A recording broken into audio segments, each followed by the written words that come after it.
Again, if you go back to some voices within the valley, Mehbooba Mufti, who's the PDP chief, had also said that the government is weaponizing the pain of Kashmiri Pandits. So today, the filmmaker and the entire team at Kashmir Files, they're saying we're vindicated. This is just first step in the right direction.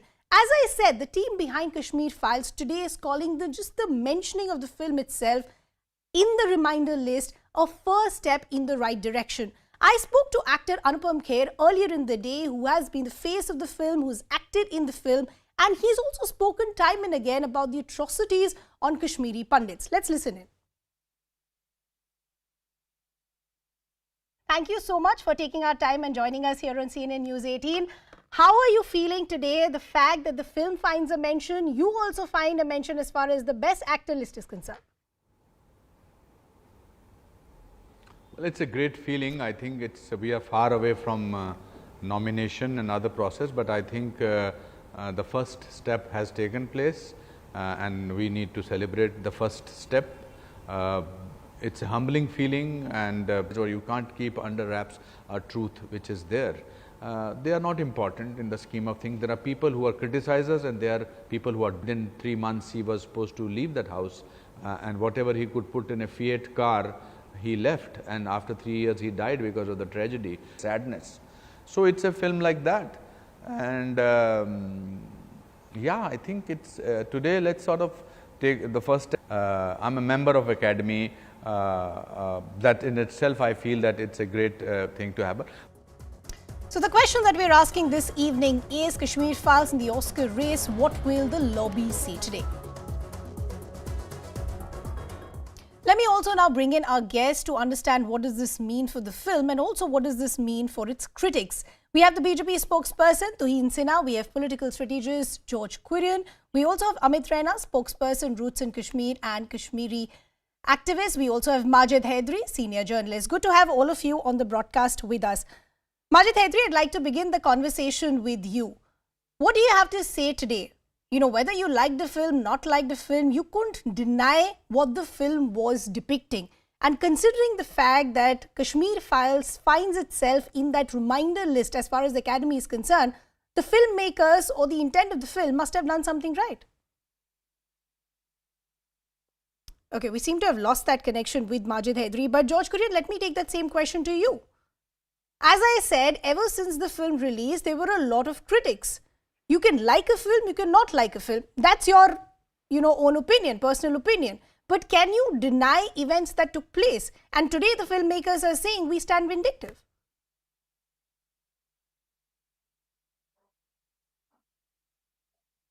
George, can you hear me?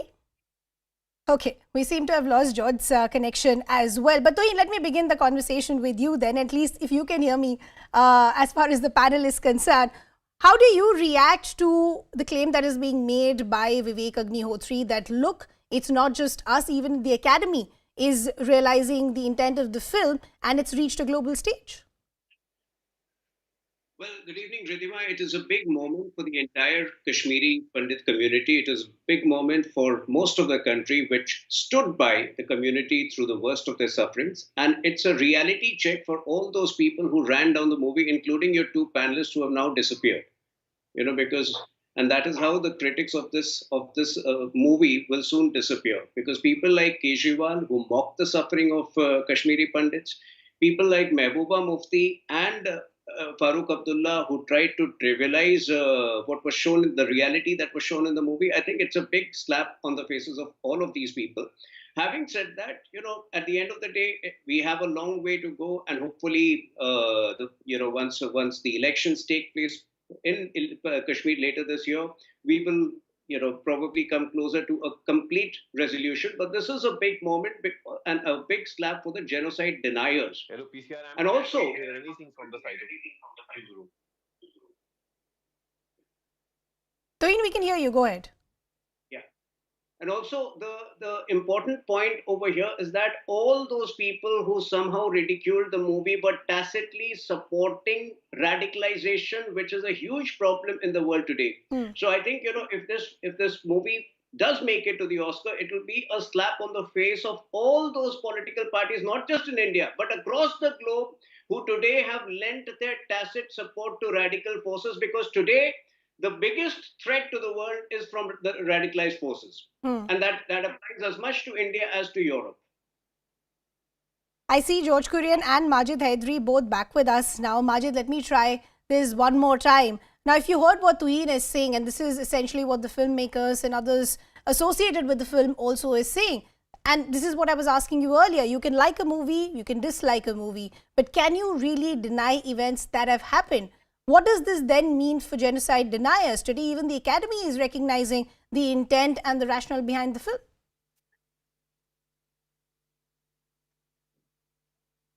Majid? Yeah. See, Madam Tuhin Sinha is a very learned person, and he must be knowing the very popular saying that "Abhi Dilli Dur hai."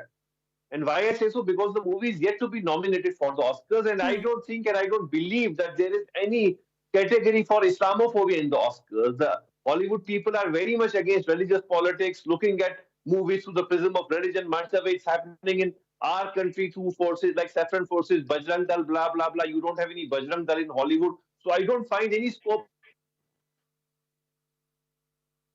Okay, we seem to be having a bit of an issue as far as Majid Hedri's connection is concerned. But George, I want to understand from you, if, as I said, you like a movie, you don't like a movie, but you have to applaud the fact that it is being appreciated elsewhere as well. And this is something similar that we had raised when the entire IFI controversy happened as well. When the IFI controversy happened, when Nadu Lipid came out and said this is vulgar, this is propaganda, you saw the opposition up in arms and saying this is exactly what we were saying. The next day, you had the other jury members coming out and saying that no, this is not what the jury thought, this was just a personal opinion.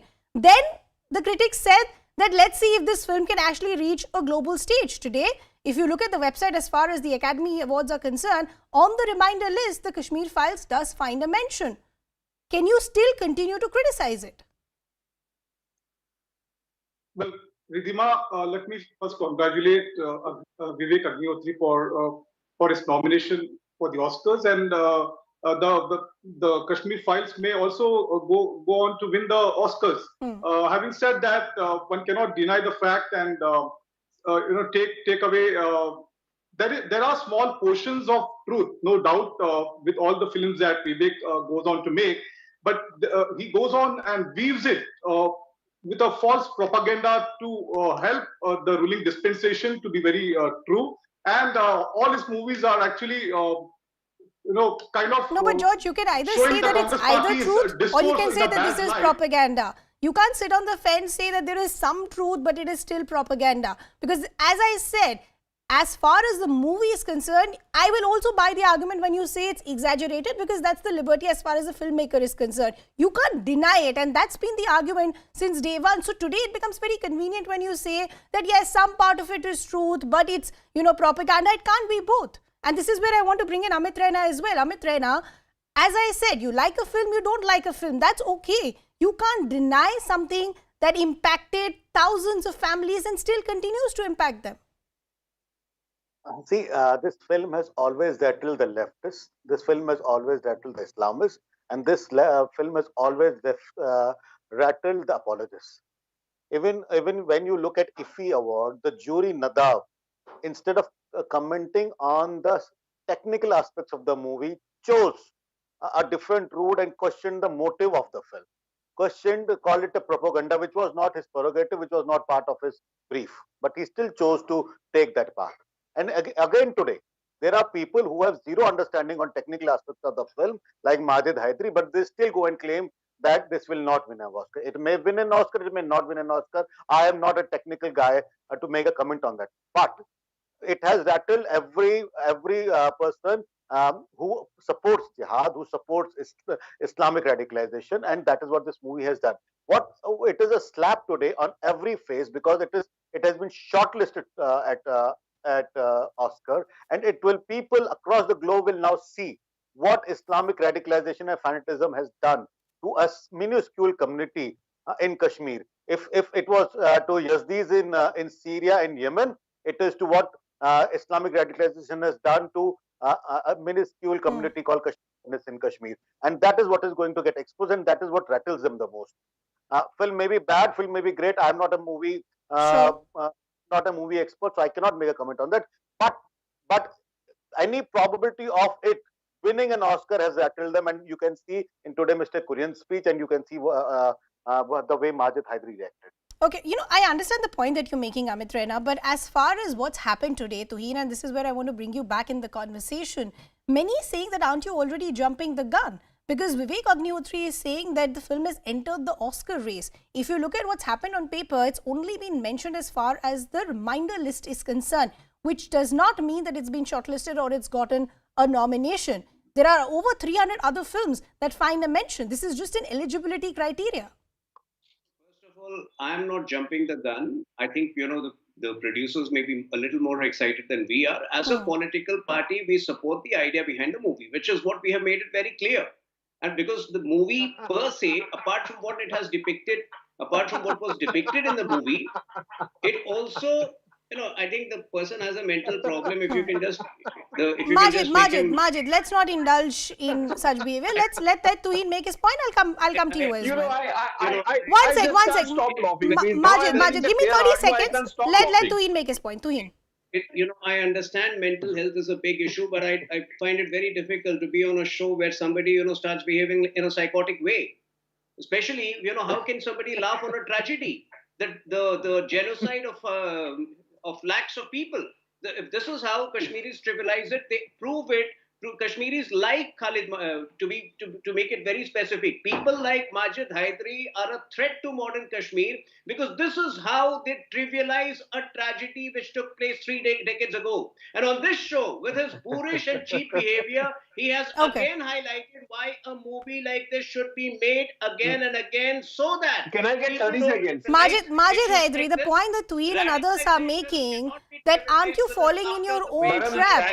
Aren't you falling in your own trap? First, you deny that there was a genocide. Aren't you mocking the tragedy of thousands that still continue to suffer?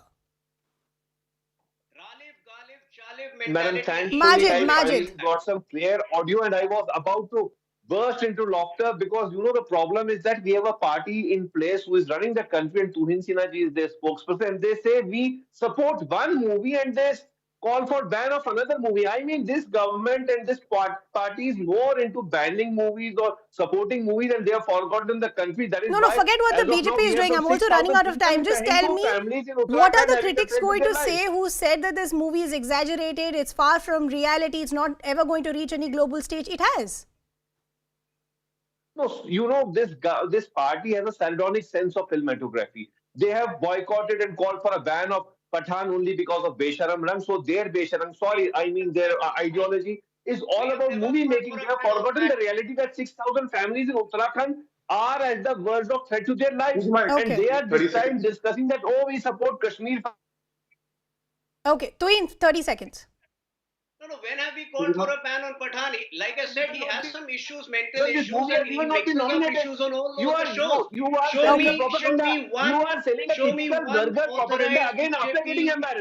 me one authorized Okay, BJP. so the question that is being raised by the filmmakers in the BJP is that if you say it's far from reality, give us specific proof. The opposition and critics continue to say that you're celebrating far too early. Unfortunately, I will have to leave that conversation there. I'd like to thank all our guests. We quickly want to shift our focus to what's taking place in Joshimath, because high drama playing out in Joshimath, where a hotel which has now developed more cracks, is all set to be demolished. Protesters have now gathered outside the hotel and they're objecting to the demolition orders.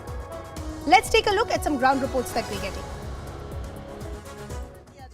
जो एक time का settlement है वो किया जाए और यहाँ पर जो तमाम लोग हैं मोर और लेस सबकी यही मांग है कि बद्रीनाथ के तर्ज पे यहाँ पर कंपनसेशन डिसाइड हो, मुआवजे इनको बताए जाएं और उसके बाद डिमोलिशन का जो काम है वो करें। क्योंकि जब हम यहाँ पर ये बात करें, ये दो बिल्डिंग तो आपको नजर जरूर आ रही है, पर बात सिर्फ दो बिल्डिंग की नहीं है, इसके पीछे भी तमाम जो होटल आपको नजर आ रहे हैं, पीछे जो रिहाइश नजर आ रही है, इन सब की एक ही मांग है। इनका कहना है कि ये आपदा नहीं है, ये बनाई गई, ये मानव निर्मित आपदा है।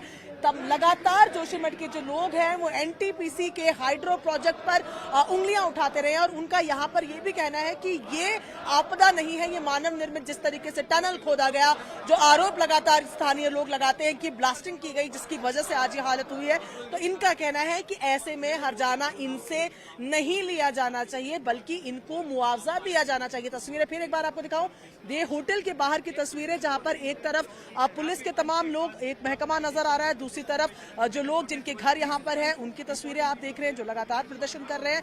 मांग केवल एक कि बद्रीनाथ की तर्ज पर बद्रीनाथ में जिस तरीके से ड्रीम प्रोजेक्ट को बनाने के लिए कंपनसेशन दिए गए हैं, और देखिए अभी यहाँ पर देखिए पुलिस जो है वो समझाने की कोशिश कर रही है। पुलिस के जो आले अफसर हैं वो बात कर रहे हैं, प्रोटेस्टर्स से बात कर रहे हैं। प्रोटेस्टर्स बेहद गर्म नजर आ रहे हैं।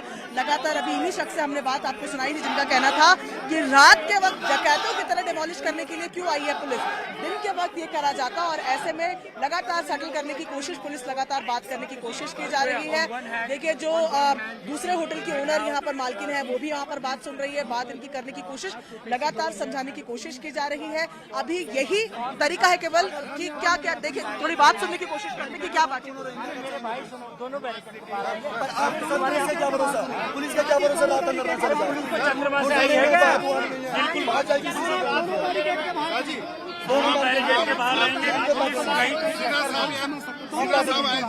नगर पालिका में बैठक हुई, हमने 9 सूत्रें मांगे रखी, उन्होंने कहा हमें दोबारा बात हो रही है।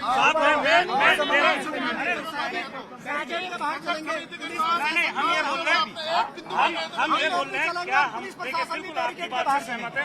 पुलिस अरे बेटा वार्ता में मैं भी चलूंगी आगे नहीं, मतलब रात को नहीं छोड़ा जाएगा। हम वार्ता के बाद तय होगा तब कार्रवाई होगी। हम पीढ़ी यहाँ पे नहीं रहे, हम चाहते हैं डीएम साहब यहाँ है, हमारा दुख झेले। यहाँ पर नहीं, वहाँ बैठक होगी।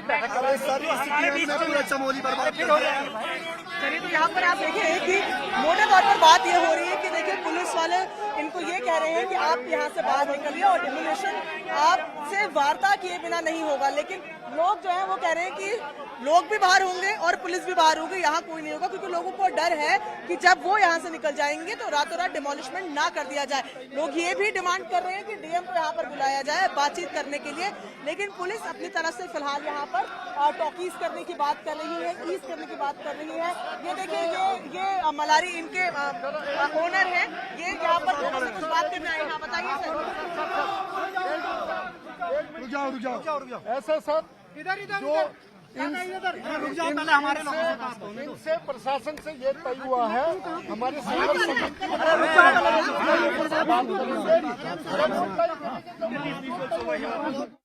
So even as evacuation is in full swing, there is also high drama playing out in Joshimath in front of hotels where are all set to be demolished. This, of course, is a story that we'll keep tracking very, very closely. But for now, it's a wrap from my side. Plain Speak is up next.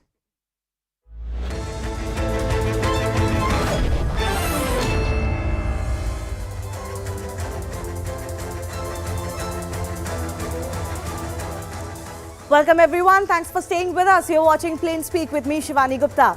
The Tamil Nadu government versus the Governor Rao has escalated to full-blown crass politics. Posters targeting the governor and asking him to get out trended today after DMK and supporting allies demanded that Governor R.N. Ravi should be recalled or ousted. Earlier, the Tamil Nadu Chief Minister Stalin even moved a resolution against the governor in the assembly. Obviously, no resolution or state government pressure can take away the powers of the office of the governor. The governor is the direct appointee of the president. Even courts cannot take back the appointment of a governor. The governor is also very clearly an agent of the central government. There is no doubt about that. So when the Stalin government is up in arms against the governor being acting as an agent, quote-unquote, of the central government, is that not a redundant fight or a moot point? The state government doesn't really need to like the state governor or agree with her. But the governor is also only a nominal head with no real powers. The real powers are in fact vested with the chief minister and the council of ministers.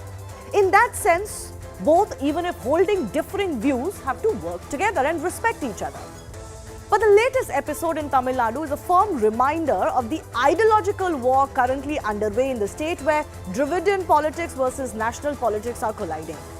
Is the governor crossing the line by not reading out, for example, the state government mandated speech in the assembly? Or is the state government jittery in handling a governor who's not towing their line blindly and is instead challenging their worldview? We take that question to our guests in just a bit. First, take a look at how the row between the governor and the state government really escalated. So it all started when the governor in a speech said that Tamilagam suits the state better as a name than the current Tamil Nadu. He even went on to term Dravidian politics as regressive, something of course that the DMK hit back against. The governor then went on to skip certain parts of a written speech at the start of the assembly session, especially parts referring to Dravidian model.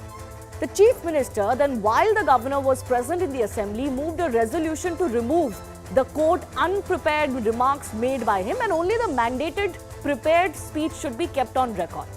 The governor walked out even as the chief minister was speaking, even before the national anthem was played, effectively signalling that the program is over.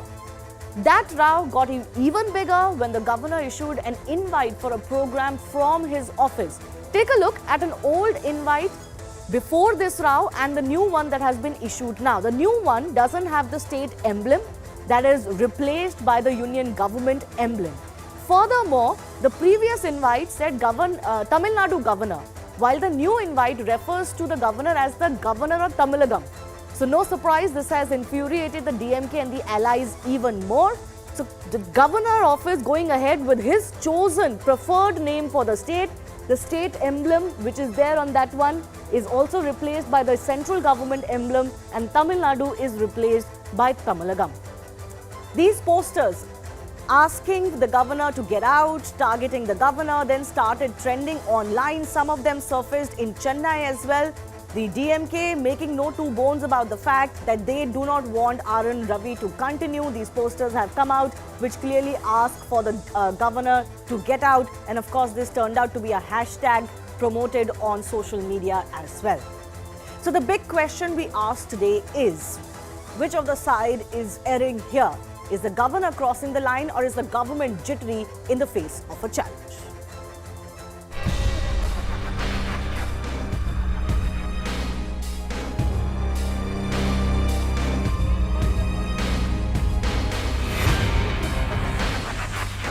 அனைவருக்கும் வணக்கம்.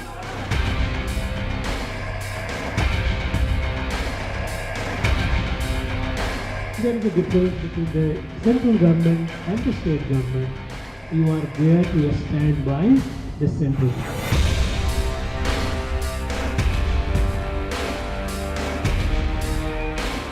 இந்தியாவிலே number 1 முதலமைச்சர் என்றால் நம்முடைய தலைவர் அவர்கள் தான். அவருக்கு நீங்கள் எல்லாம் இளைஞர்கள் எல்லாம் நீங்கள் துணை நிற்க வேண்டும், உங்களுடைய ஆதரவை கொடுக்க வேண்டும் என்று கேட்டுக்கொண்டு,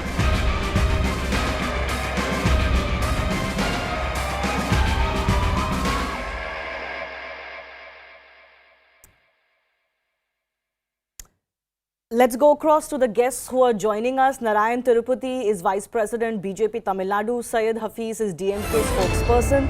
Suman Siraman, political analyst. S. Muralidharan, political analyst. And I'm also joined by C.B. Pandey, who served as a former legal advisor to Governor of Uttar Pradesh. He's also former justice. So let me in fact go across to C.B. Pandey first up, because the big question that all of us are wondering about is, has the governor crossed the line when not reading out the prepared draft of the speech given to him by the state government? Is that not mandated for the governor to do, or does he have discretion even here? Uttar Pradesh is also former justice. Can't say that he has crossed the border, he has violated any constitutional provision.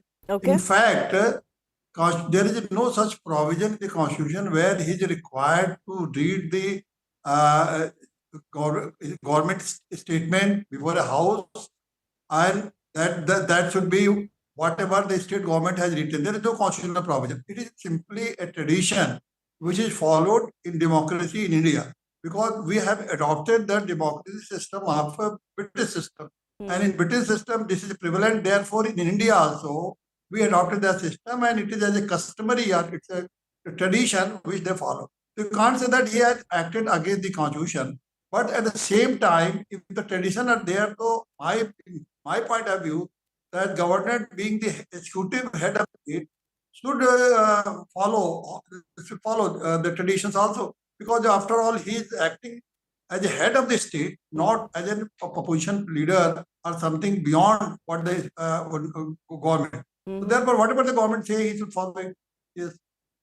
Okay. What do you also make, Mr. Pandey, of the fact that as far as his invite is concerned, the governor's office invite is concerned, the state emblem is no longer there, the union government emblem has been put, and even the name of the state, which he very publicly expressed the fact that Tamilagam is a better name for Tamil Nadu and not the current name. Even Tamil Nadu has been replaced by his chosen or more preferred name for the state. Do you believe that this is also in some ways needless confrontation with the current government of the state? Definitely it is a confrontation, because in the constitutional first schedule, the name of the state of Tamil Nadu is mentioned as a state Tamil Nadu, as a Tamil Nadu. So now, so long that in the constitution, Tamil Nadu has been mentioned.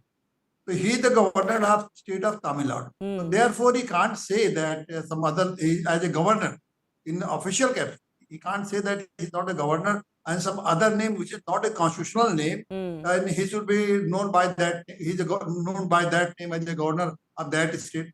So you think it's not, it's definitely against the provision of the constitution. And secondly, he is the head of a state. He's the head of the Tamil Nadu state.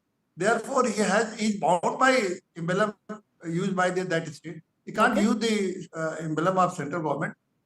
Whenever he will act in an official capacity, he should abide by the constitutional provision, which says that he is the governor of the state of Tamil Nadu. Yeah. Yes. Let me then bring in, I think we're just fixing a link with Narayan Tirupati, but S. Muralidharan, political analyst, is also with us. Given what, an expert is saying, he's obviously former justice, he's served as a legal advisor to a governor formerly. Is this not needless confrontation by Governor R.N. Ravi? You may have a point of view. He expressed that point of view when he talked about Tamil Nadu versus Tamilagam.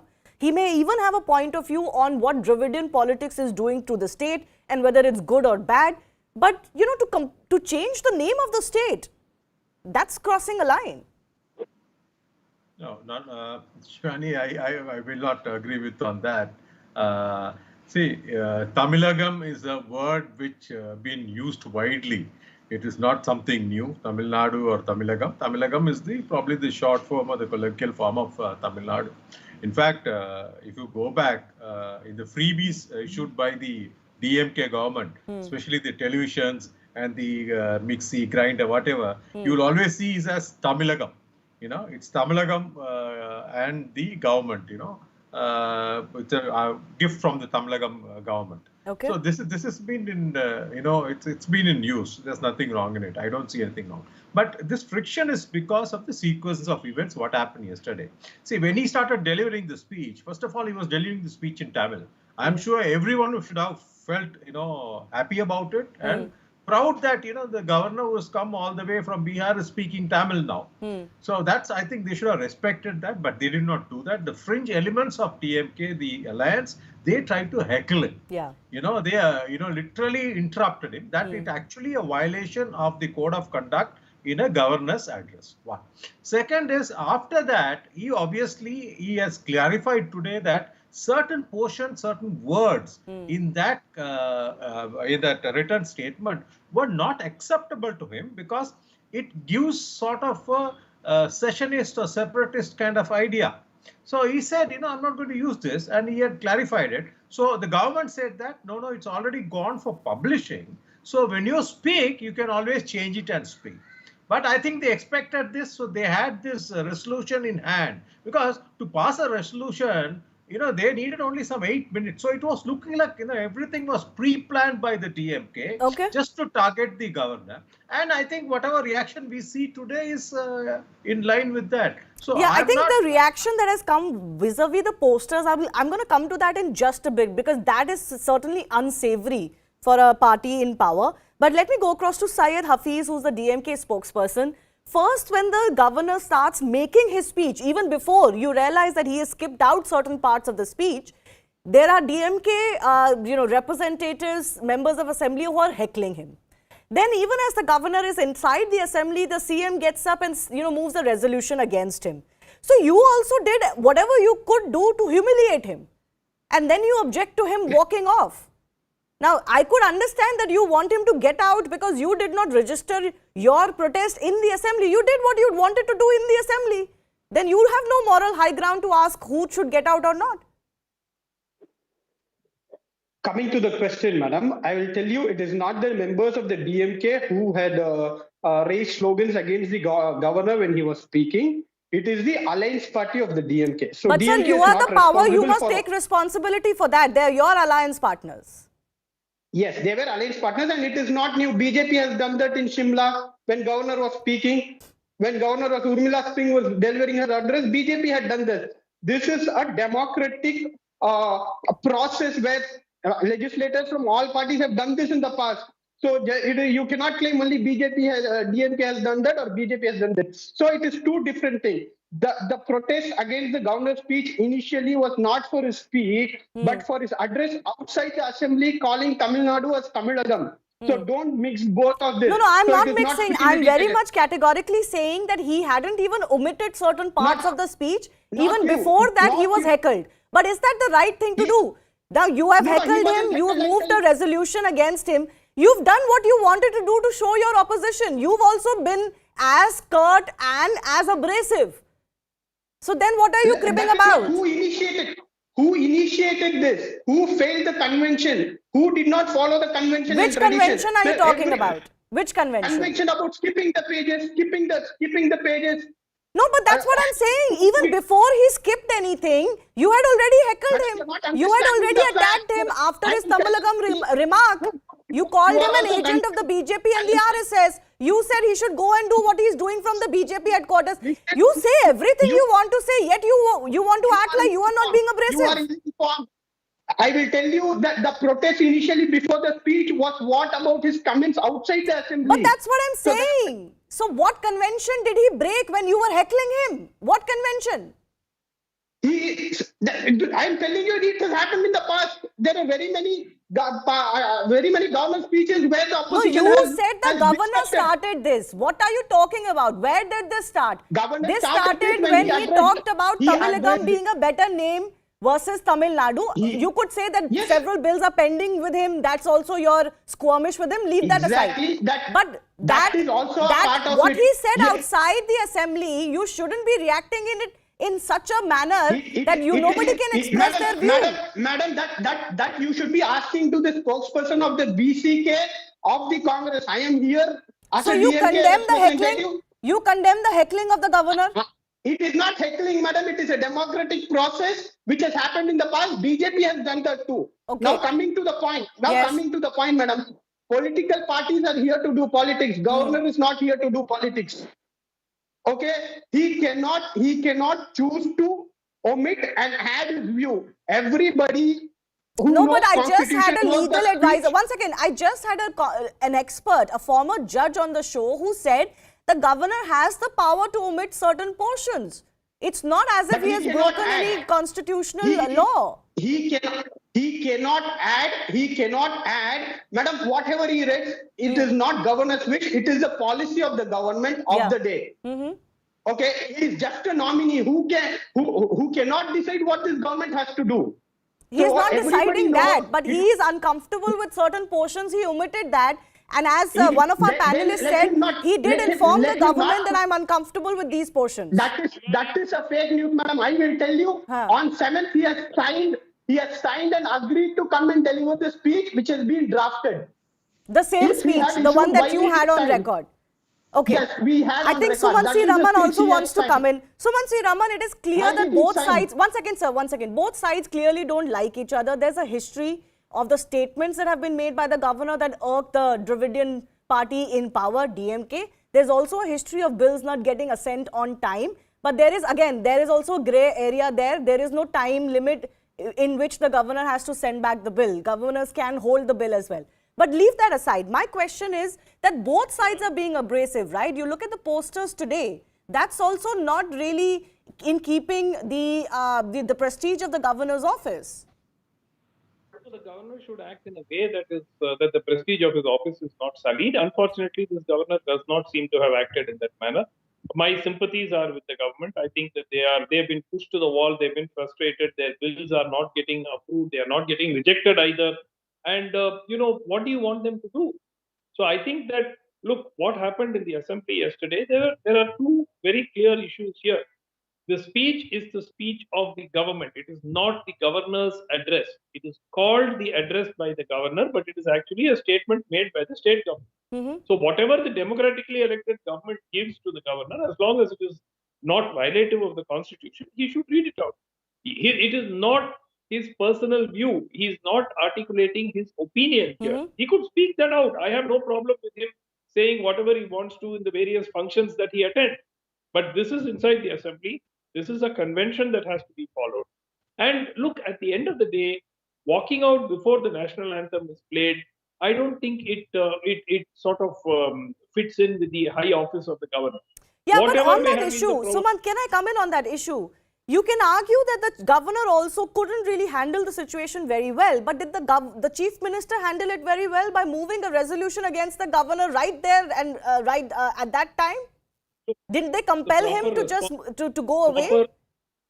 The proper response to that would have been that the governor was in the chair, speaker was not in the chair. So whatever resolution the chief minister moved then had no legal sanctity. He only said, and if I remember right, he said that he proposes to move a resolution. Yeah, proposes.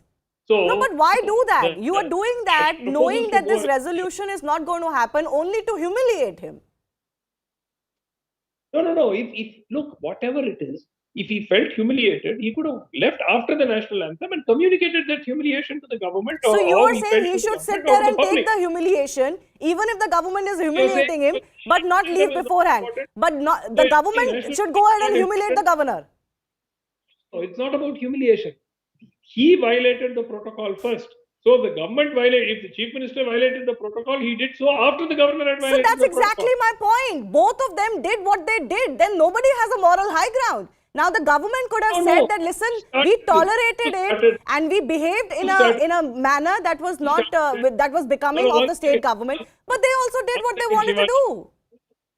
Started this fight? Who started this problem in the assembly yesterday? Look, the opposition parties in many fora have the right to raise slogans and they have the right to walk out. Yes, I think the allies should not have raised slogans for 10 minutes. They should have raised slogans for a minute or 2 minutes and then walked out because they were proposing to walk out, planning to walk out anyway. But my point is the governor clearly, and look, what was objectionable in the text? I can understand if there was something which was violative of the constitution. The governor said, look, I can't read out this. Absolutely fine. But what was violated?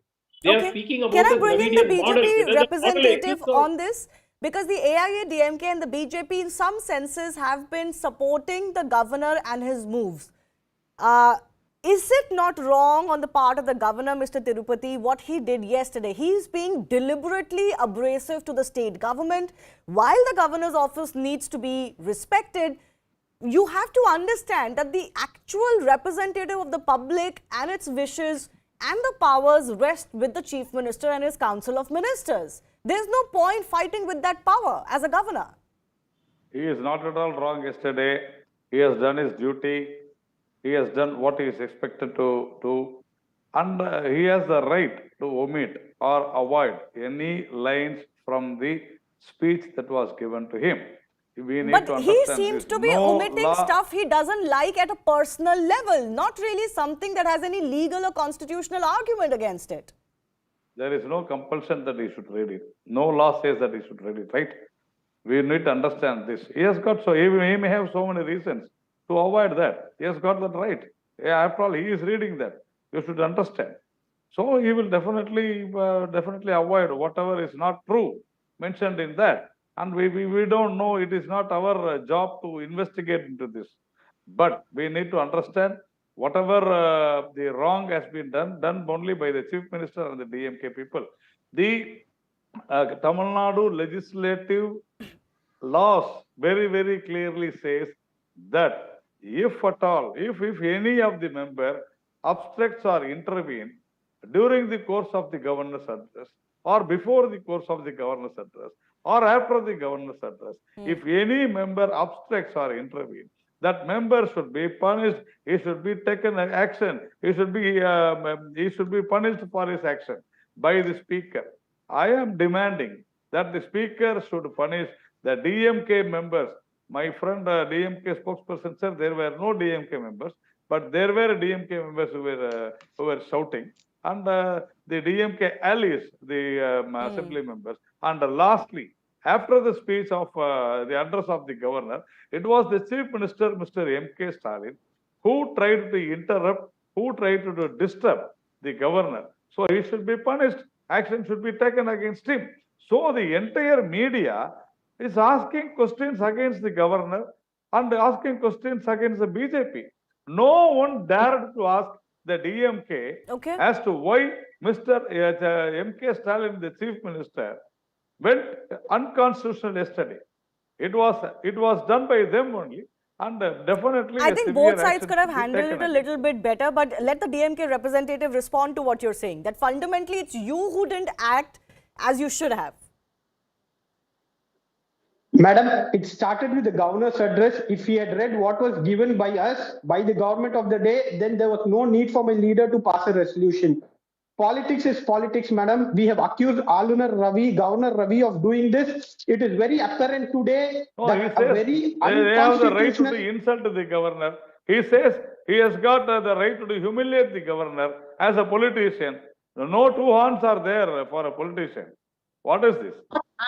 It is an assembly, and the discipline and the decency should have been maintained. Government, that is an absolute violation of the law and the constitution. That is absolute violation of the law and the constitution, madam. This is really, really disturbing. There is no precedent.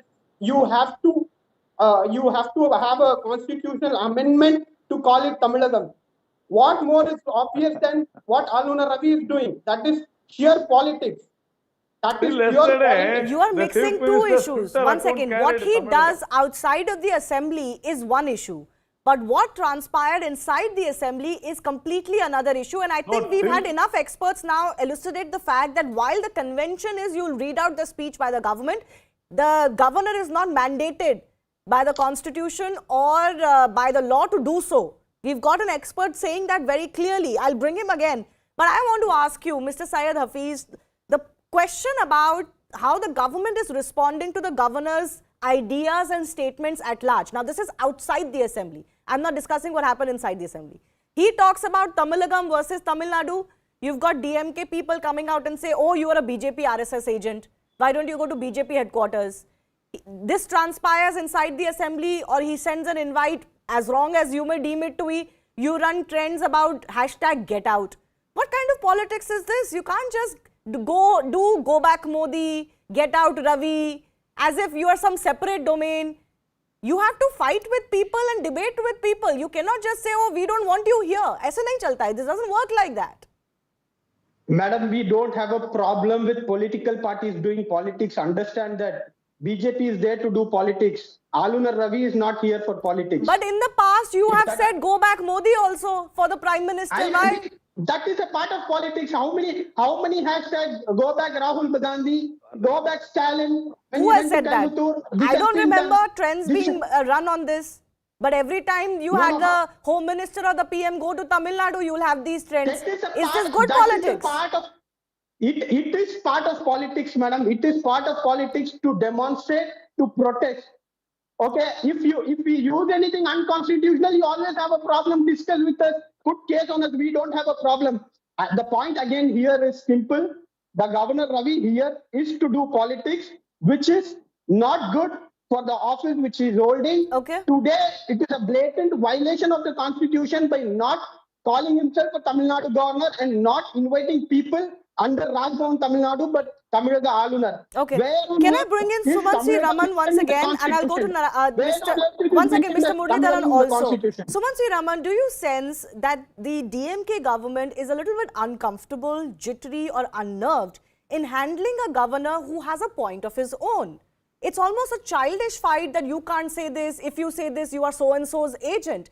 The man is voicing, for example, his opinion about Tamilagam versus Tamil Nadu. They could have argued against the idea and debated instead of, slandering him or labeling him. See, most, or I would say many, if not almost all the opposition group states are having problems with governors, whether it is West Bengal or, whether the Lieutenant Governor in Delhi or Kerala. and almost Kerala, everywhere there are issues where opposition parties are in power. Now, this is very unfortunate because look, the role of the governor is to help in the overall governance, not to impede it or function as a kind of a block for governance. I have no problems with what Mr. Ravi says in his speeches and his private functions. I think the DMK is probably overreacting to some of the stuff That was my limited point. But that is not the point. The point, Shivani, is that the governor is actually blocking governance. If he feels that, and how is he doing that? By using a loophole in the law. Similarly, the loophole that there is no law which mandates that he should read every line or every word of the state government speech. And there is a convention which has been followed for the vast majority of okay. I have limited time, so let me give Mr. Muralidharan. Last point, Shivani. I think you are incorrect when you say that the AIADMK and the BJP are backing the governor. The AIADMK is distancing itself. The BJP is the only party which is backing the governor in Tamil Nadu today. And I believe that they are making a mistake because very simply they are giving ground to the DMK to say that, look, we told you so, that the governor is functioning as an agent of the BJP, and see, the only party that is defending him in Tamil Nadu today is the BJP. Okay. I'll come to the whole agent of the central government thing, because as I understand, the governor is indeed meant to be an agent of the central government. So what are we doing? What is the hullabaloo about, frankly? It's always been the case where before BJP was in power, it's going to be the case after BJP is not in power too. But Mr. S. Muralidharan, my question to you is this. It doesn't serve either side, and certainly doesn't serve the governor to be standoffish with the state government. The state government is not going anywhere. That's the elected government. What do you see as the future of these two parties? Yes, it is. See, the governor is being a little arrogant. You can definitely say that because, yes, he's sitting on certain bills, etc. But is this the way to solve the issue, confronting him? I don't think so. If Mr. Karunanidhi would have been alive, I don't think Mr. Karunanidhi would do anything such as this, because you heckled him, you insult him, and you expect him to mellow down. I don't think so. That's how he is reacting today. Okay. And I was appalled to see Mr. Sumant Raman in light away saying that he should have walked out after the national. How many times we have seen Mr. Sumant Raman walking out of TV programs? Okay, let's not get personal. Can I get, one second, let's not get personal. CB Pandey, I have only 30 seconds left. 1 second, sir, I have only 30 seconds left. CB Pandey, please. Mr. Pandey, as I understand, it is quite clear that the governor is indeed the agent of the central government. So in that regard, when state governments are up in arms that, oh, you're an agent of the central government today is the BJP, is that an argument against a governor?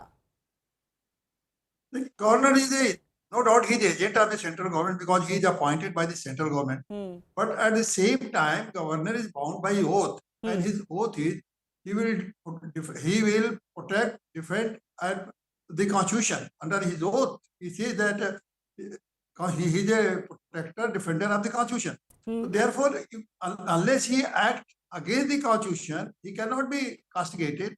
Yeah. But so far, to some extent, if he is doing some politics or to some extent, he is protecting the interest of the central government. So I don't think to that extent he can do it, and they are doing it. It's not exactly. The first case. So is it becoming a trend now in non-BJP ruled states that state governments are also blowing their fights out of proportion with governors purely to make a point against the central government? I have to leave it at that. Let's see how this goes. A big thanks to all of our guests for joining us. On the other side, don't go anywhere. An exclusive conversation with author Sanjeev Sanyal on his new book, Revolutionaries, the Other Story of How India Won Its Freedom.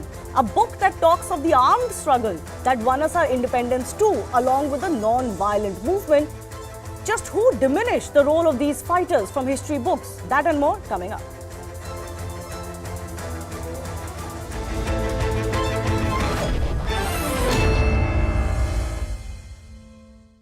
Delhi has recorded minimum temperature of 1.9 degrees Celsius as the national capital reels under severe cold wave.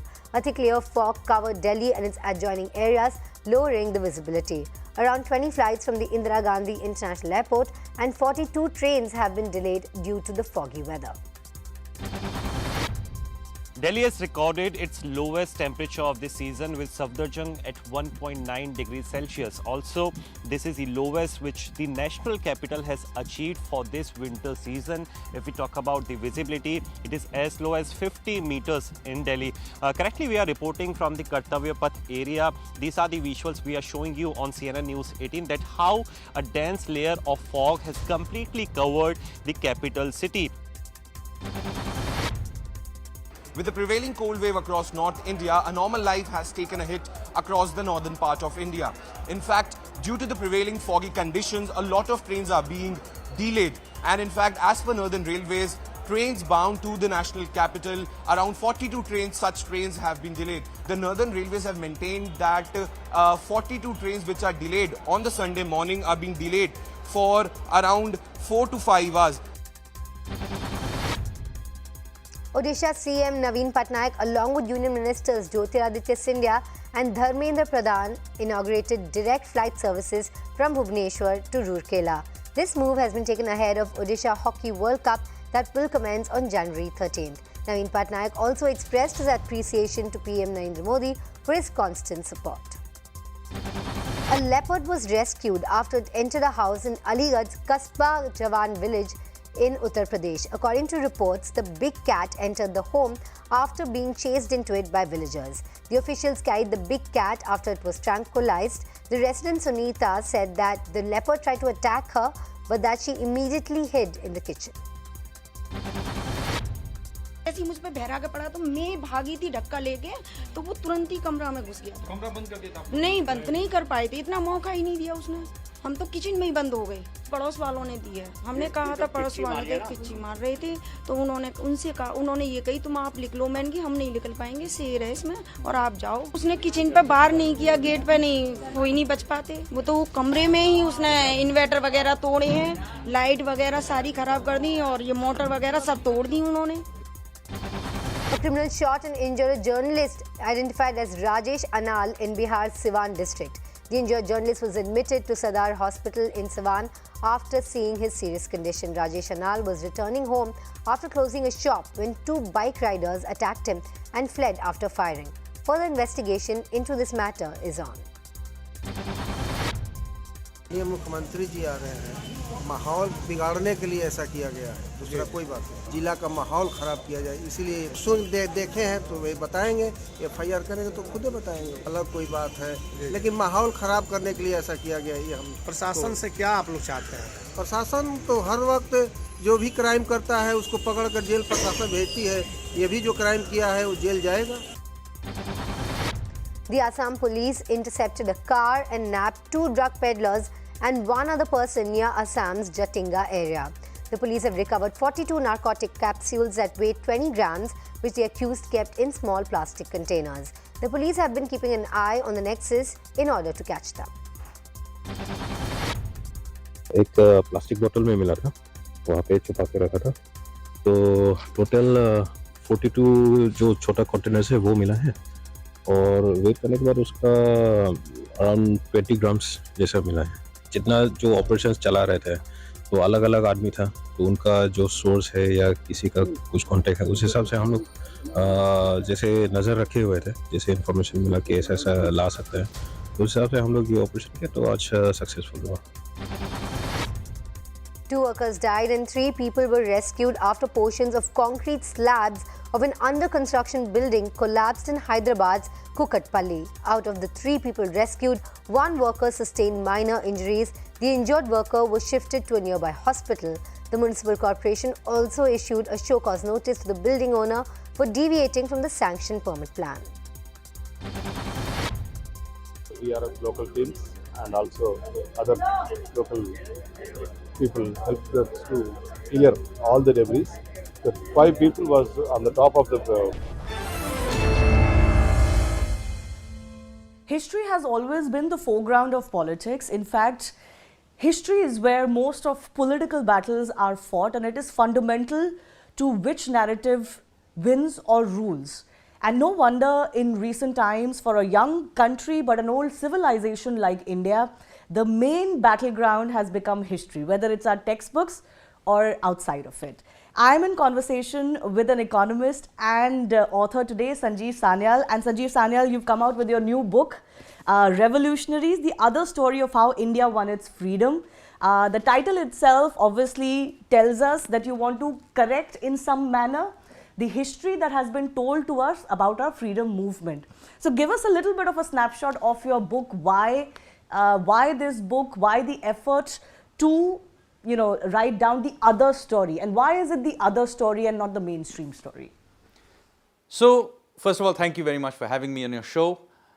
Let me say that the idea behind this book is to point out that India's freedom struggle wasn't the uniquely non-violent movement that you are led to believe from the official narratives in your textbooks, documentaries and other things. There was an armed resistance. That armed resistance, by the way, goes back to the 18th century. But this book limits itself to the first half of the 20th century. And the revolutionaries not only were putting up armed resistance, they were not a small group of people. This was a very large network. This network existed, of course, across India, but also existed in Germany, in Japan, in California, in Canada, in Singapore, and Persia, many other places. This network was a very serious effort, but when you read our textbooks, first of all, very rarely are the revolutionaries mentioned at all. Yeah. But when they are mentioned, you get the impression that, one fine morning Bhagat Singh got up and threw a bomb. And so they are random acts of individual courage, but deliberately presented to you as if they didn't have any consequence. Yeah. But the idea behind the book is to show you, first of all, that these groups were, first of all, large in number. They were powerful enough, even within the Congress, that for example, Netaji was able to win an election against the Gandhians in an open election, so inside the INC. But also that they had a clear objectives, one of them being to cause an insurrection in the British Indian Army. They held up this effort. Many of the characters are the same, by the way, throughout this process. So, Raj Bihari Bose attempts in the First World War to carry out an insurrection in the British Indian Army, nearly succeeds but ultimately fails. But then he is the same person who comes in the Second World War and sets up the INA in Singapore. Contrary to popular belief, it's not Netaji who set up the INA, the Indian National Army in Singapore. It is Raj Bihari Bose who had already attempted to do it in the First World War. So these are repeated efforts by the same people.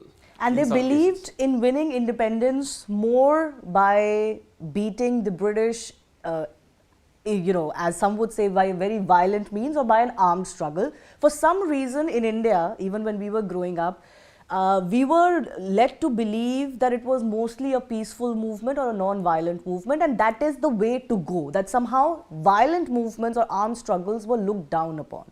Isn't that That's absolutely the problem. The impression you get is that we gently suggested to the British that they should leave and they politely left.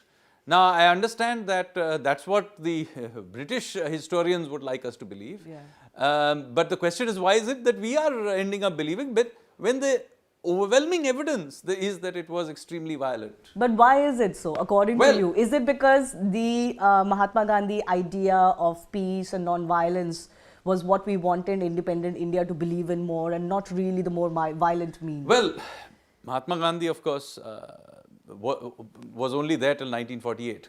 Much of this changing of history happened subsequent to that in the 1950s and 1960s.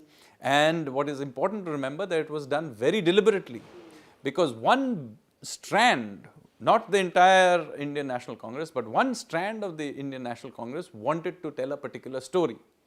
So essentially what the Nehruvians did, they evicted from the story all others that had not from their own group. And it was done very deliberately. So you have, for example, historians like R.C. Majumdar, who had been originally given the job of writing India's official history of the freedom struggle, was evicted because he was not sufficiently pliant. You have, for example, many of the symbols of revolutionary struggle were actually erased. I don't know if people know this, but Cellular Jail was actually almost demolished because it was saved at the very last minute. Similarly, Maulana Azad Medical College in Delhi, it was the site of of a prison where many revolutionaries were hanged. In the 1950s, the revolutionaries asked for a small memorial to be built near the gallows. That was not given. First, Nehru agreed to it, but in fact, what happened was that that place was just demolished. So the memory was erased knowingly and with clear intent. Absolutely.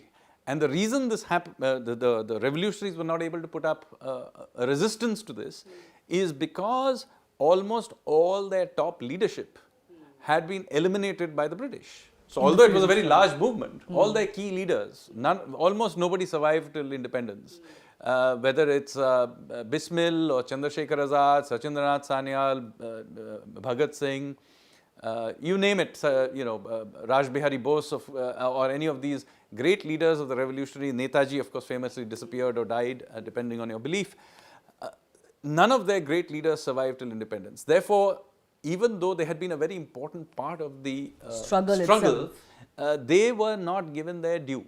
And in fact, even worse, the soldiers of the INA, the sailors of the Navy, Royal Indian Navy, who had revolted in 1946, none of them were actually taken back into the army or the Navy.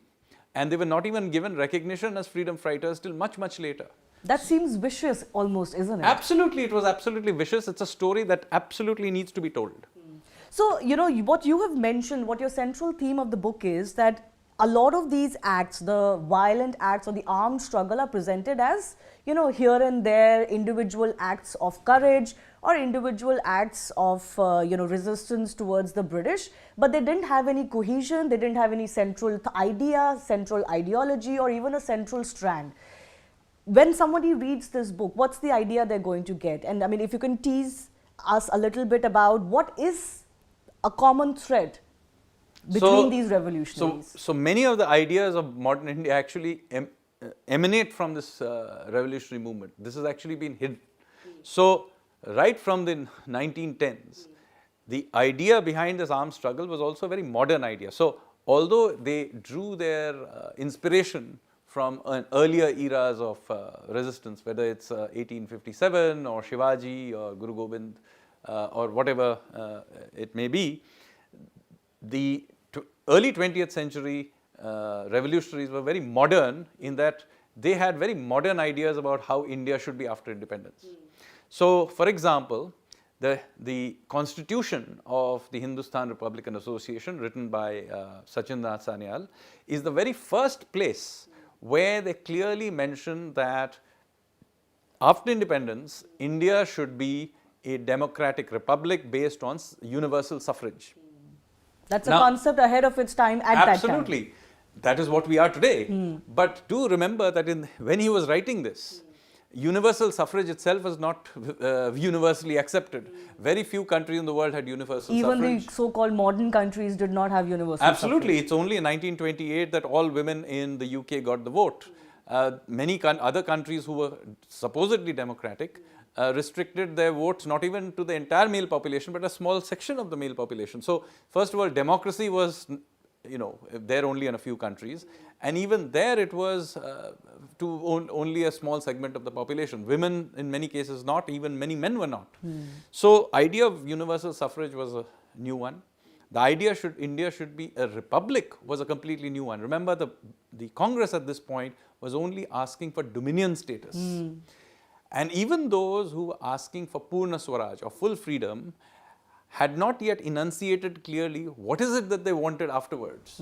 What India would be afterwards. So in fact, there were many debates even within the revolutionaries. I mean, it's quite interesting if you read the debates within the revolutionaries at that time. Even within the revolutionaries, there were those who advocated a constitutional monarchy with Sayaji Gaikwad as the constitutional monarch. So there were other debates, but ultimately it is the revolutionaries, particularly the Hindustan Republican Association, the name itself is evocative, and they came up with the idea, no, we are going to be a democratic republic. And And there are many things of today that come from this strand. Our national greeting, Jai Hind, it derives from the revolutionary movement, from the INA.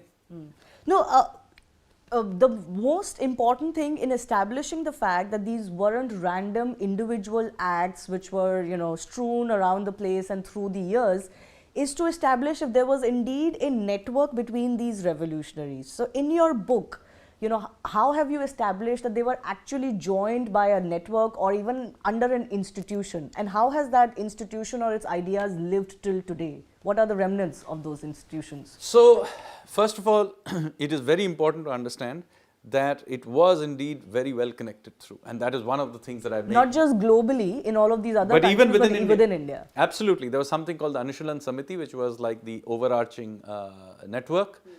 Mostly in Bengal, but then it spread eventually across the country.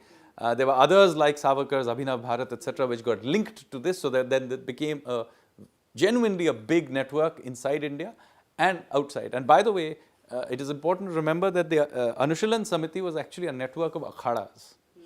Okay, there were always been historically in India, every village, temple, etc., would have an akhada. So these networking these akhadas was what they were doing.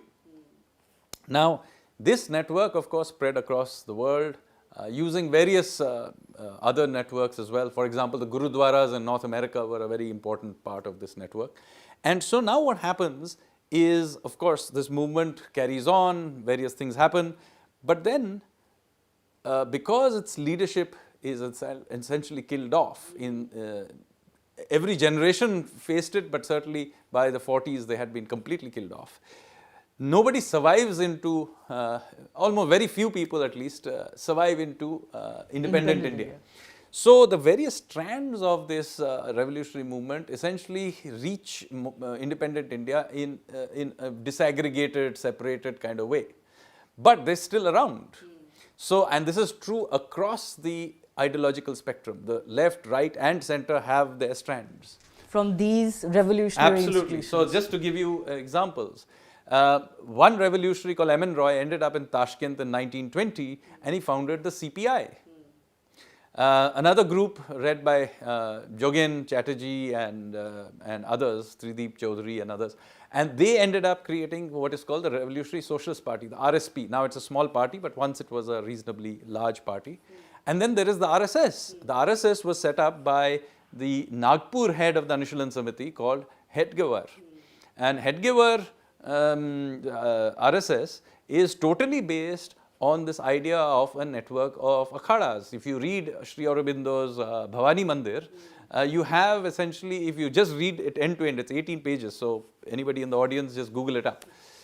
And it tells you the clear format of how the RSS work. What is a shakha? It's basically an akhada. And therefore a network of akhadas is the Anushilan Samiti. So today, one of the biggest criticisms in today's politics against the RSS and everything that comes from it, even the BJP, is that you were not around when the Indians were fighting for its freedom. Do you believe that that narrative is wrong? Well, it's ridiculous to claim that, a party that was formally founded in 1980, that particular organization could not possibly have fought for Obviously, the BJP was not around. Yeah, the BJP was not around.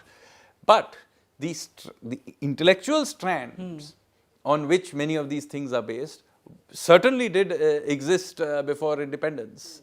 As I said, by many twists and turns, the strands, intellectual strands going back to the revolutionaries has ended up today through the RSS into the BJP. So the nationalist language they use, whether they're being true to it or not is a matter of debate.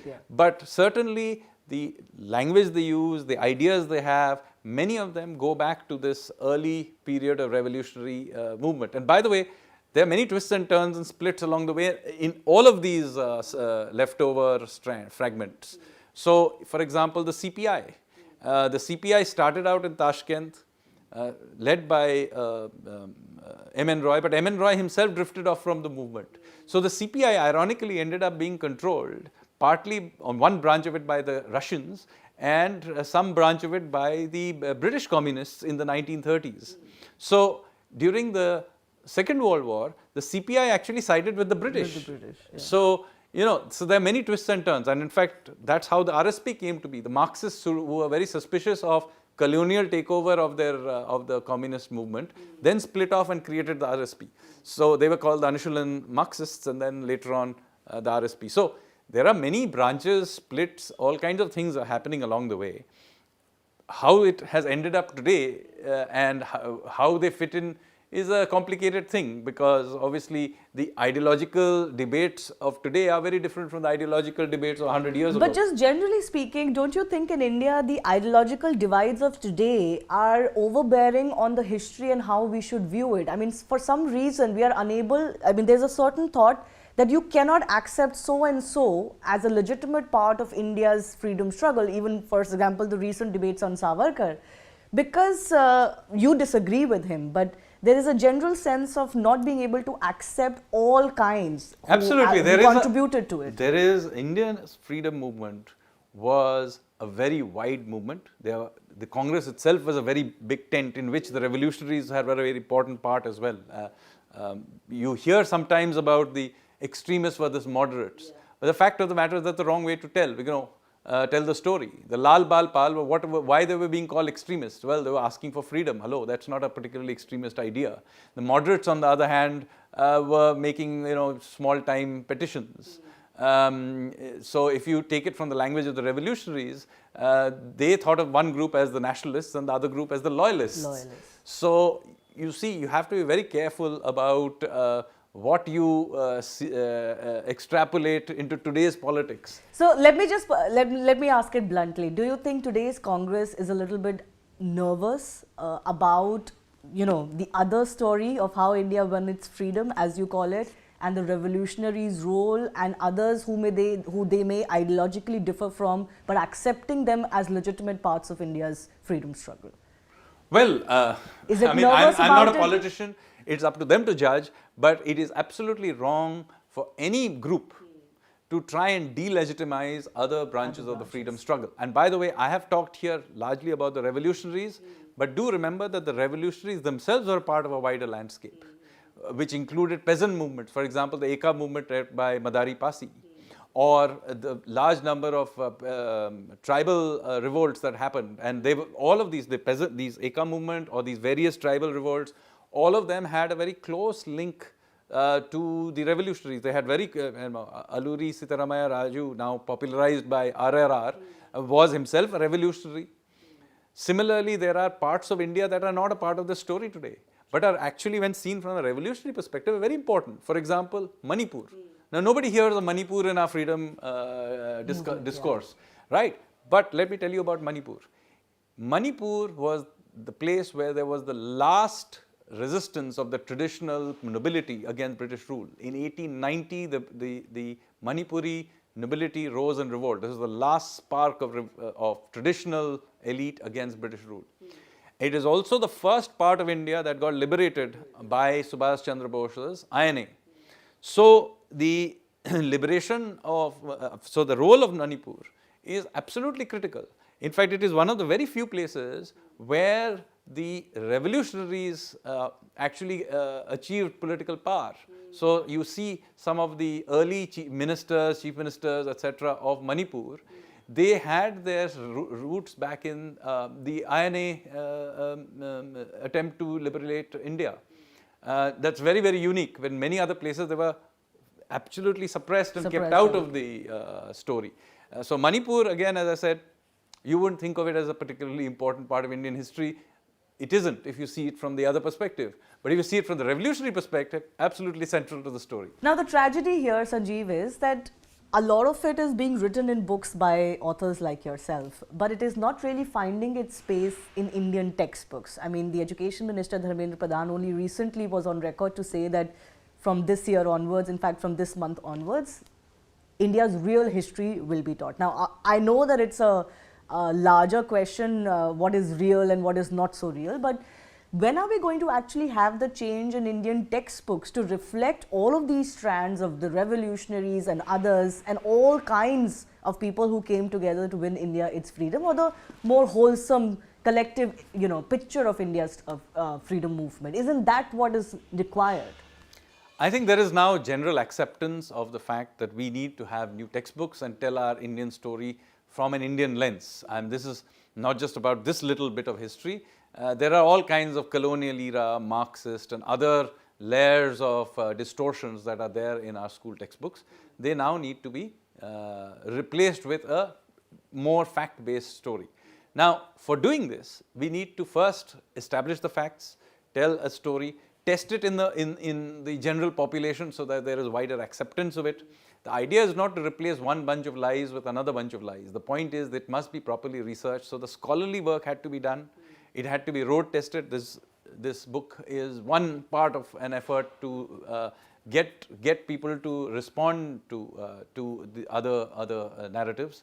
And then it then seeps into, so one shouldn't do it the other way around, because otherwise what will happen, first of all, you'll end up with shoddy scholarship. And then, it's a debate between two sets of distortions, which is not what you want.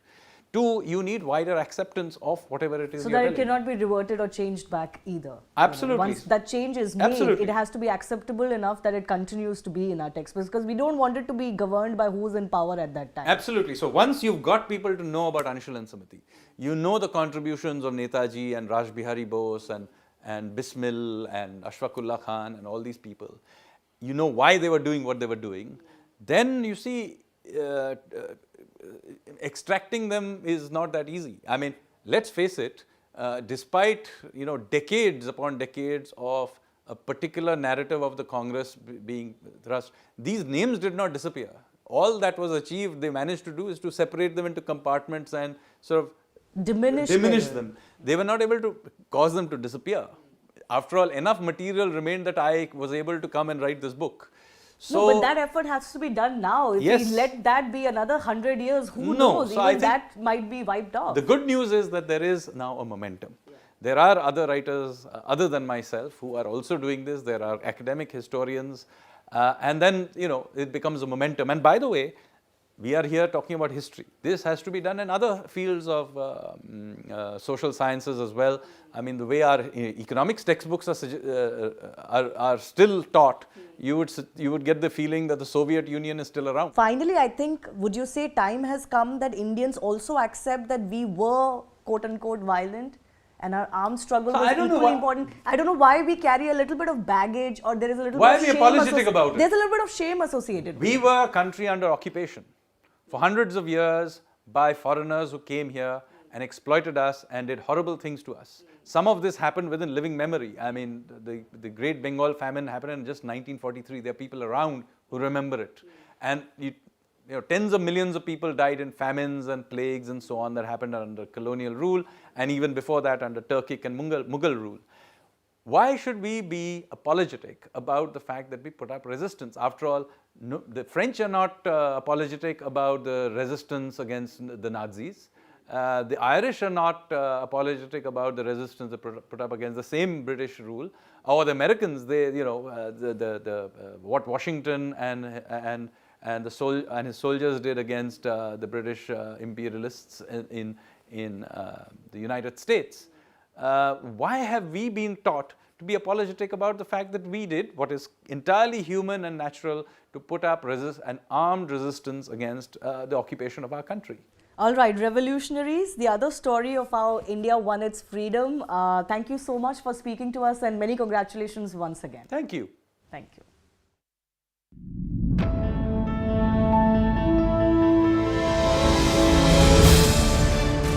From the time of the accident till the body was finally found on the road, nobody gets to know, despite the fact that an eyewitness is calling the police and is in touch with them. Whatever Pakistan does is not talked about. What India does becomes the the whole aspect structure of the entire Western narrative. Yes, there was pain. Nobody is doubting the hardship and pain that people had to go through. But virtually 2 months after demonetization, you had the Uttar Pradesh election, and the BJP won its biggest electoral victory in the biggest state in this country. Jain समाज सड़क पर है, oppose कर रही है, तो आप उनके साथ क्यों नहीं खड़े? उनका डिमांड बहुत ही सिंपल है। वो कहते हैं इसे होली पिलग्रिमेज टाउन डिक्लेयर कर दिया जाए rather than a tourist spot.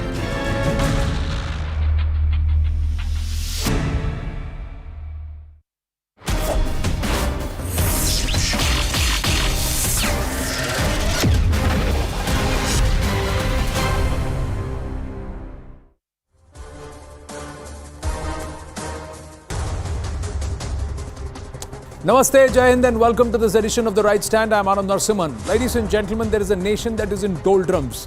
2,100 rupees for a kilogram of atta is what is the cost in areas like Khyber Pakhtunkhwa. Out of the 4 provinces, 2 of them hurtling towards balkanization.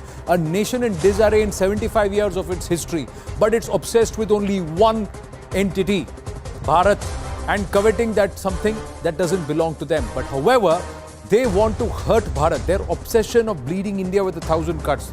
Their obsession to hurt Hindus, Hindutva, and of course anything that is dear to Hindu Astha is something which is paramount. But more importantly, it's their desperation, because there is only one narrative that is still keeping them afloat. Doobte ko tinke ka sahara. It is that thinka or that straw that is the Kashmir narrative.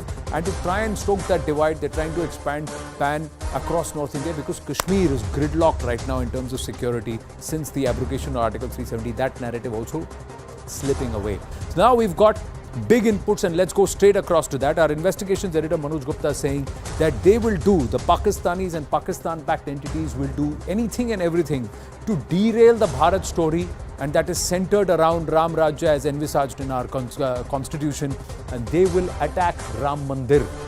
They do not want Pak-based terror entities, these jihadi tanzeems which are being brought up and nurtured by the Pak establishment, will plan attacks to derail the construction of the Ram Mandir, the completion of the Ram Mandir by December 2023 for its inauguration in Jan 2024. So clearly, attacks are being planned, and the planning is major. It's being done for major optics. It will be done via using fidains or suicide bombers who will be brought in via Nepal. The ammunition for it will also be routed via that porous border that Nepal shares with Uttar Pradesh, and then will be brought towards the Devbhumi or Ram Bhumi of Ayodhya. So Ram Janmabhoomi, major target before opening in 2024. There have been multiple attacks at the Ram Mandir in the past, at Ram Janmabhoomi in the past. Even when Ram Lala was in a tent. Now Ram Lala is Virajman there, and a Bhavya Ram Mandir is being built. They don't want the construction to happen. There are entities sadly within India who would perhaps be smiling at the prospect of destruction of Ram Mandir. But this is all being fomented. The idea is being fomented by those who see their narrative slipping. So the motive of the groups is to trigger communal disharmony and social strife in our country, and again drive that wedge between Hindus and Muslims. Now the reasons: one, first, ISI is frustrated after a successful abrogation of Article 370. They see the Kashmir narrative slipping from their hands, not just locally but also globally. Infiltration attempts thwarted successfully. Of course, the entire drone drops, the narco-terror route have also been gridlocked.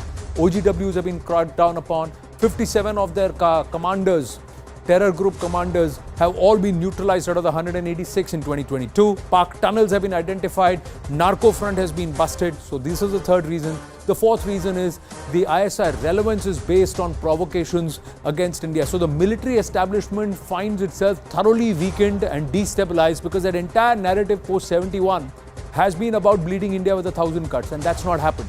They can't beat us in a straight war, and even in the proxy war, the attrition, the cost of this proxy war is increasingly becoming more and more expensive and dearer to the Pakistani establishment. Attack on Ram Mandir would sow seeds of communal discord and would be seen as an attack on Hindus and the BJP government. So this is what is happening.